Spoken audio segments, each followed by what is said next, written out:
അസ്സലാമു അലൈക്കും. അൽഹംദുലില്ലാഹി റബ്ബിൽ ആലമീൻ.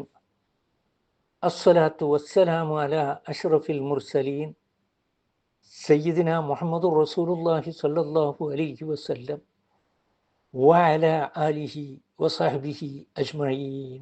അമ്മാ ബഅദ്.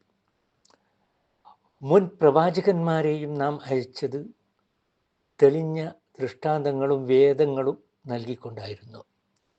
ഇപ്പോൾ ഈ ഉത്ബോധനം താങ്കൾക്ക് നാം അവതരിപ്പിച്ചു തന്നിരിക്കുന്നു. താങ്കൾ ജനങ്ങളുടെ മുമ്പിൽ അവർക്കായി അള്ളാഹു ഇറക്കിയ പാഠങ്ങളെ വിശദീകരിച്ച് വെളിപ്പെടുത്തേണ്ടതിനും ആ ജനങ്ങൾ സ്വയം തന്നെ ചിന്തിക്കേണ്ടതിനും ആണ് എന്നാണ്. അതുകൊണ്ട് തന്നെ മനുഷ്യർക്ക് ഈ കാര്യങ്ങൾ എത്തിച്ചു കൊടുക്കുന്നതിന് സ്വീകാര്യനായ ഒരു മനുഷ്യൻ തന്നെ ഈ ദിക്ർ അഥവാ ഖുർആൻ കൊണ്ടുവരേണ്ടതുണ്ട്. അദ്ദേഹം അല്പാൽപമായി അത് ജനങ്ങളുടെ മുമ്പിൽ വെക്കണം. അതിലെന്തെങ്കിലും കാര്യം അവർക്ക് മനസ്സിലാകാതെ വന്നാൽ വിശദീകരിച്ചു കൊടുക്കണം. ആർക്കെങ്കിലും വല്ല സംശയമുണ്ടായാൽ ആ സംശയം ദൂരീകരിച്ചു കൊടുക്കണം. ആക്ഷേപങ്ങളുണ്ടെങ്കിൽ അതിന് മറുപടി പറയണം. വിശ്വസിക്കാതെ ഈ ഗ്രന്ഥത്തെ എതിർക്കുകയും തടസ്സപ്പെടുത്തുകയും ചെയ്യുന്നവർക്കെതിരിൽ ഈ ദിക്റിൻ്റെ വാഹനക്ക് അനുയോജ്യമായ വിധം പ്രവർത്തിച്ച് കാണിക്കണം.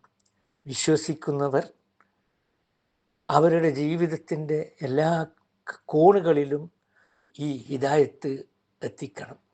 അവരുടെ മുമ്പിൽ തൻ്റെ ജീവിതത്തെ സ്വയം മാതൃകയാക്കി പ്രവാചകൻ അവതരിപ്പിക്കണം.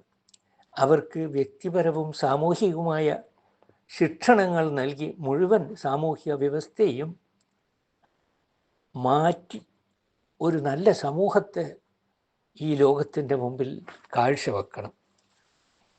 ഈ വക ദൗത്യങ്ങളാണ് പ്രവാചകനെ അള്ളാഹു ഏൽപ്പിച്ചിരിക്കുന്നത്.